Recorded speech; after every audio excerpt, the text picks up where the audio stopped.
Test 2. You will hear a number of different recordings, and you will have to answer questions on what you hear.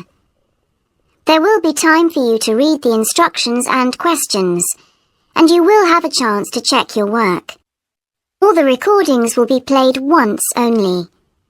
The test is in 4 sections. At the end of the test, you will be given 10 minutes to transfer your answers to an answer sheet. Now turn to Section 1.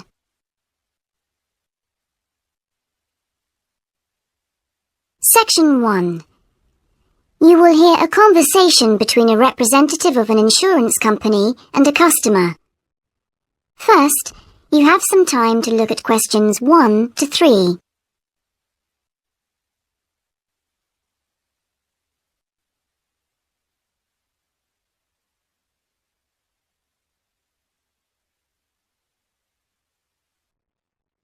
Now we shall begin. You should answer the questions as you listen, because you will not hear the recording a second time. Listen carefully and answer questions 1 to 3. Good morning, Total Insurance. Judy speaking. How may I help you? I recently shipped my belongings from overseas back here to Australia, and I took out insurance with your company. Some items were damaged during the move, so I need to make a claim. What do I have to do? Okay, well, first I need to get a few details about this. Can you give me your name, please? Yes, it's Michael Alexander. Okay, and your address, please? My old address or my current one? Your current one. It's 24 Manly Street, Milperra, near Sydney. What was the suburb, sorry? Milperra. Milperra. Right. Now, who was the shipping agent, Mr. Alexander? You mean the company we used? Yes, the company who packed everything up at the point of origin. Oh, it was, First Class Movers. Okay. Where were the goods shipped from? China, but the ship came via Singapore and was there for about a week. Don't worry, all of that information will be in the documentation. Now, the dates. Do you know when the ship arrived? It left on the 11th of October and got to Sydney on the 28th of November. Okay. I need one more thing. There's a reference number.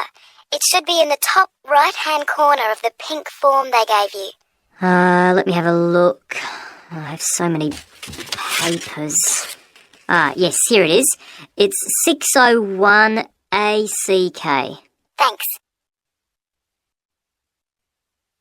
Before you hear the rest of the conversation, you have some time to look at questions 4 to 10.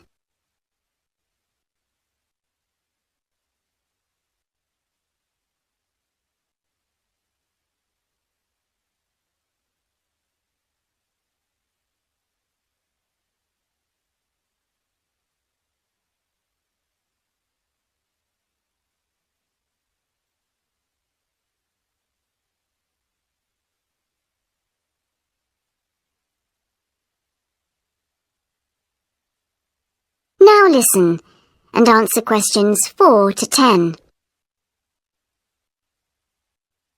I need to take down a few details of the actual damage over the phone before you put in a full report. Can you tell me how many items were damaged and what the damage was? Yes, well, 4 things actually. I'll start with the big things. My TV, first of all. It's a large one, very expensive. Insurance doesn't cover electrical problems. It isn't an electrical problem. The screen has a huge crack in it, so it's unusable. I see. Any idea of the price to repair it? No. Well, I don't think it can be repaired. It will need a new one. Okay, I'll make a note of that and we'll see what we can do. Now, what was the second item? The cabinet from the bathroom was damaged as well. It's a lovely cabinet. We use it to keep our towels in. And what is the extent of the damage? Well, the back and the sides seem okay, but the door has a huge hole in it. It can't be repaired. I'm really not very happy about it. And how much do you think it will cost to replace it? Well, when I bought it last year, I paid $125 for it. But the one I've seen here in Sydney is a bit more expensive. It's $140. Right, and what was the third item? My dining room table. It's a lovely table from Indonesia. It must have been very hot inside the container because one leg has completely split down the middle. The top and the other three look okay, thank goodness. Any idea of the price to repair it? Well, I had an estimate done on this actually because it is a very special table to us. They quoted us $200, which is really pricey, so I hope the insurance will cover the total cost. I'm sure that will be fine. What was the last item, Mr. Alexander? Well, we have a lovely set of china plates and dishes, with matching cups, saucers, the lot. They were all in the one box, which must have got dropped because some plates were broken. 6, actually. And can you tell me the replacement value of these? Well, it's hard to say because they were part of a set, but they can be up to $10 each, as it's such a good set. Okay, so that would be around $60 altogether. Yes, that's right. And is that all of the items? Yes. So, what do I have to do now? That is the end of section 1. You now have half a minute to check your answers.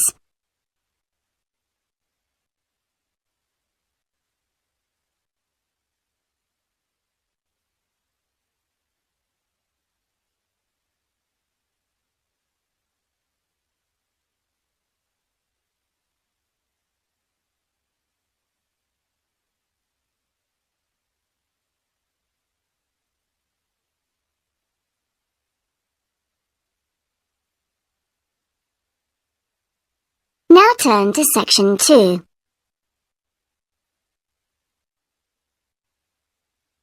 Section 2.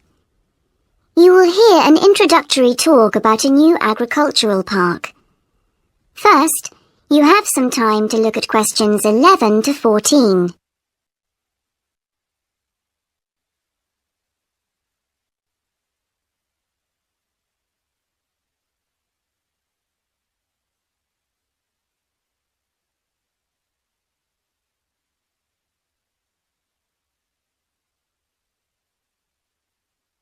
Now listen carefully and answer questions 11 to 14.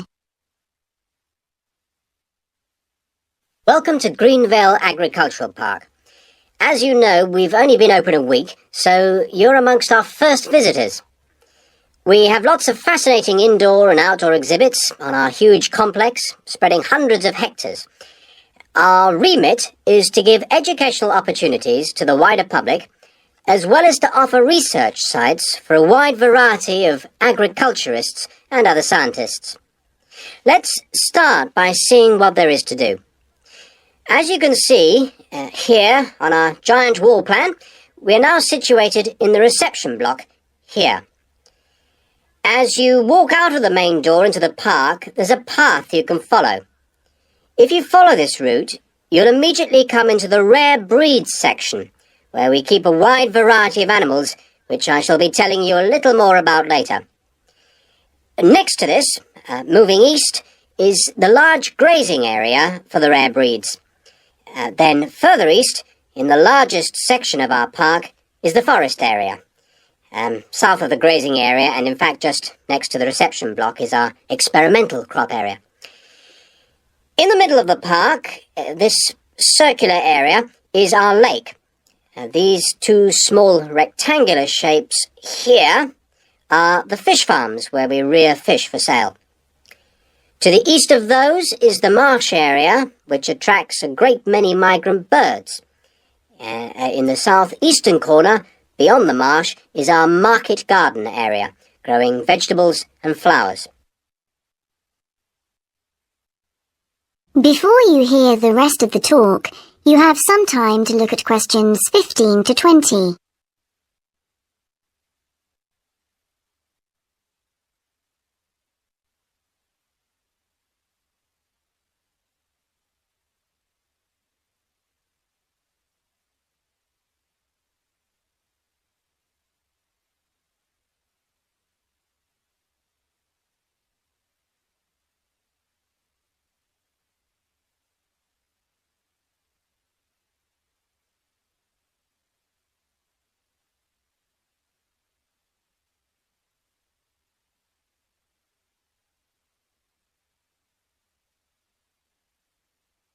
listen and answer questions 15 to 20. All these areas can be visited by the general public for almost all the year. Although, please take note of the large signs at the entrance to each area, which tell you when certain areas are being used for particular controlled experiments and are therefore temporarily out of bounds to the public. You can see for yourself what a huge area the park covers, and a key question is always, how can we move around? Well, you have a choice of means, all environmentally friendly. Cars are banned in the park. We have bicycles, which you can hire behind the reception block here. The healthy ones of you can go on foot. And finally, there's our electric tram, powered from solar cells. You find more information about this at the front entrance. A good place to start on your tour is the rare breed section. We keep goats, sheep, and hens, and other kinds of poultry. We're also thinking of bringing in cows and horses, but we do not, as yet, have facilities for these bigger animals. The animals are fed in public twice a day, and a short lecture given on their feeding habits and nutritional needs. These are very popular with the public, but, of course, we mustn't lose sight of the main purpose of having this section, not as such to preserve rare animals, but to maintain the diversity of breeds, to broaden the gene pool for agricultural development. Greenvale changes with the seasons, with different events happening at different times of the year. May will be perhaps our most spectacular month, with the arrival of the Canada geese, and when our fruit trees will be in full blossom. But there are interesting events on all year round. For example, John Havers, our expert fly fisherman, is currently giving displays on the lake. Each of the sections has its own seasonal calendar, and please consult the summary board at the main entrance. And the final section, as we return to the reception blocks, is the orchard. Do take time to browse round our shop. There's a wide selection of books on wildlife, some of them written by local authors, and the history of farming, including organic farming, something which the park will be diversifying into in the coming months. That is the end of section 2. You now have half a minute to check your answers.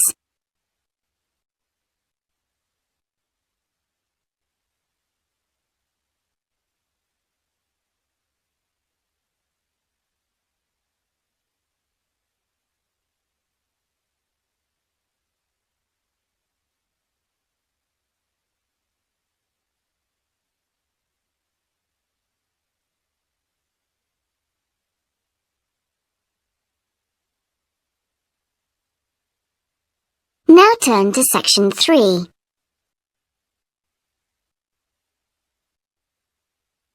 Section 3. You will hear part of a seminar in which a researcher called Grant Freeman discusses his work on Australian honeybees with a group of students. First, you have some time to look at questions 21 to 24.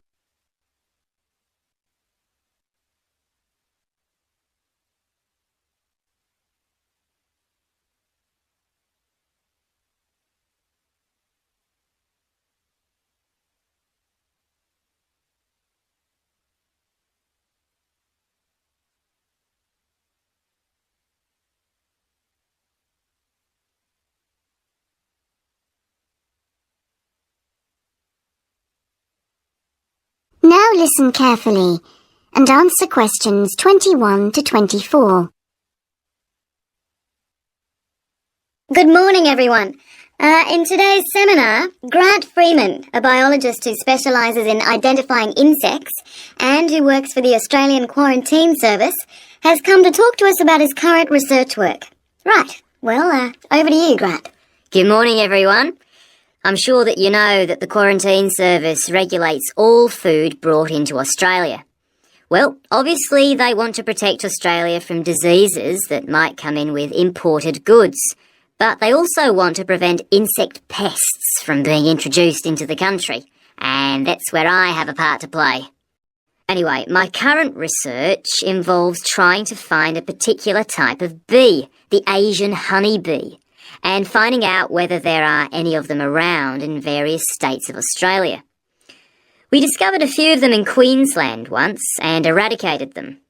Now we're pretty keen to make sure that there aren't any more getting in, particularly to New South Wales and other states. What's wrong with Asian honeybees?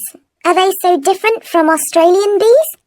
Well, in fact, they look almost the same, but they are infested with mites, microscopic creatures which live on them, and which can seriously damage our own homegrown bees, or could even wipe them out. Well, what would happen if Australian bees died out? Well, the honey from Australian bees is of excellent quality, much better than the stuff the Asian bees produce. In fact, Australia exports native queen bees to a large number of countries because of this. When the European honeybee was first discovered out in the bush, we found they made really unpleasant honey, and they were also too big to pollinate many of our native flowers here in Australia. That must have had a devastating effect on the natural flora. Did you lose any species? No, we managed to get them under control before that happened. But if Asian bees got in, there could be other consequences. We could lose a lot of money because you might not be aware, but it's estimated that native bees' pollination of flower and vegetable crops is worth $1.2 billion a year. So in a way, they're the farmer's friend. Oh, and another thing is, if you're stung by an Asian honeybee, it can produce an allergic reaction in some people, so they're much more dangerous than native bees. Before you hear the rest of the seminar, you have some time to look at questions 25 to 30.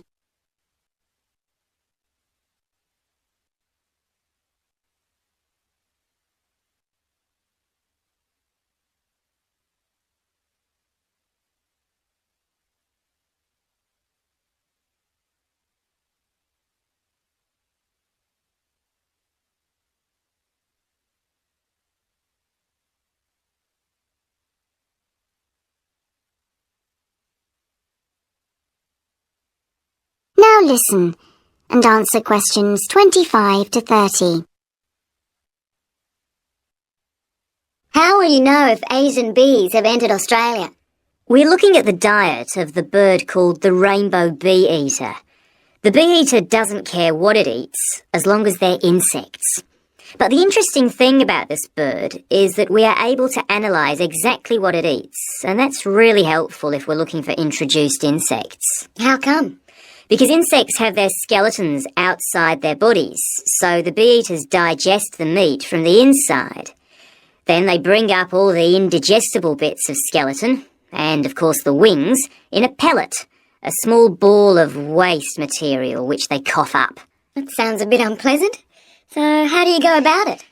In the field, we track down the bee-eaters and find their favourite feeding spots, the places where the birds usually feed. It's here that we can find the pellets. We collect them up and take them back to the laboratory to examine the contents. How do you do that? The pellets are really hard, especially if they've been out in the sun for a few days. So, first of all, we treat them by adding water to moisten them and make them softer. Then we pull them apart under the microscope. Everything's all scrunched up, but we're looking for wings, so we just pull them all out and straighten them. Then we identify them to see if we can find any Asian bee wings. And how many have you found? So far, our research shows that Asian bees have not entered Australia in any number. It's a good result and much more reliable than trying to find live ones as evidence of introduced insects. Well, that's fascinating. Thank you, Grant, for those insights. I hope that you might inspire some of our students here to conduct some similar experiments. That is the end of section 3. You now have half a minute to check your answers.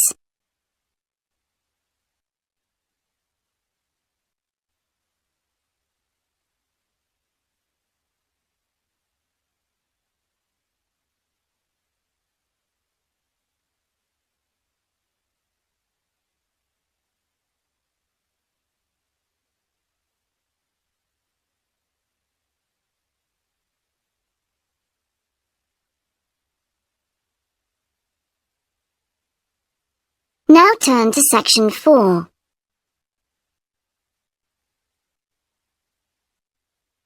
Section 4.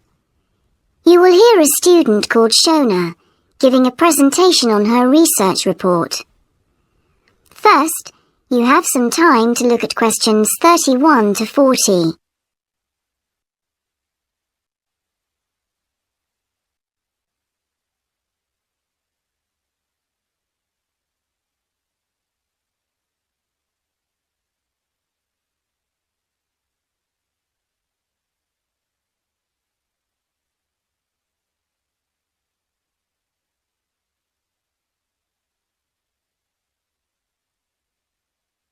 Now listen carefully and answer questions 31 to 40. I've been doing some research into what people in Britain think of doctors, the ones who work in general practice, the first call for medical care, and comparing this with the situation in a couple of other countries. I want to talk about the rationale behind what I decided to do. Now, I had to set up my program of research in 3 different countries, so I approached postgraduates in my field in overseas departments, contacting them by email to organize things for me at their end. I thought I would have trouble recruiting help, but in fact, everyone was very willing, and sometimes their tutors got involved too. I had to give my helpers clear instructions about what kind of sample population I wanted them to use. I decided that people under 18 should be excluded because most of them are students or looking for their first job. And also I decided at this stage just to focus on men who were in employment and set up something for people who didn't have jobs and for employed women later on as a separate investigation. I specifically wanted to do a questionnaire and interviews with a focus group. With the questionnaire, rather than limiting it to one specific point, I wanted to include as much variety as possible. I know questionnaires are a very controlled way to do things, but I thought I could do taped interviews later on to counteract the effects of this.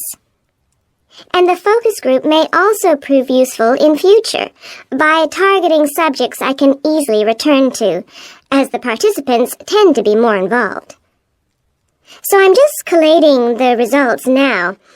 At the moment, it looks as if in the UK, despite the fact that newspapers continually report that people are unhappy with medical care, in fact, it is mainly the 3rd level of care, which takes place in hospitals, that they are worried about. Government reforms have been proposed at all levels, and although their success is not guaranteed, long-term hospital care is in fact probably less of an issue than the media would have us believe. However, I've still got quite a bit of data to look at. Certainly, I will need to do more far-reaching research than I had anticipated in order to establish if people want extra medical staff invested in the community, or if they want care to revert to fewer but larger key medical units.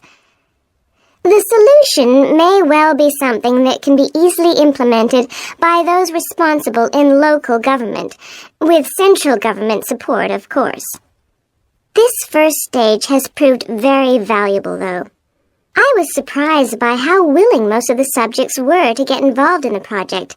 I had expected some unwillingness to answer questions honestly, but I was taken aback and rather concerned that something I thought I'd set up very well didn't necessarily seem that way to everyone in my own department.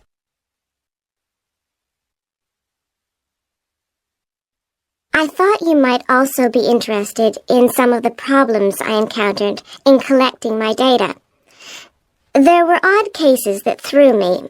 One of the subjects who I had approached while he was out shopping in town decided to pull out when it came to the 2nd round. It was a shame, as it was someone who I would like to have interviewed more closely. And one of the first-year students I interviewed wanted reassurance that no names would be traceable from the answers. I was so surprised, because they think nothing of telling you about themselves and their opinions in seminar groups. Then one of the people that I worked with got a bit funny. The questions were quite personal, and one minute he said he'd do it, then the next day he wouldn't. And in the end, he did do it. It's hard not to get angry in that situation, but I tried to keep focused on the overall picture in order to stay calm. The most bizarre case was a telephone interview I did with a teacher at a university in France. He answered all my questions in great detail, but then when I asked how much access he had to dangerous substances, he wouldn't tell me exactly what his work involved. It was a real eye-opener. That is the end of section 4. You now have half a minute to check your answers.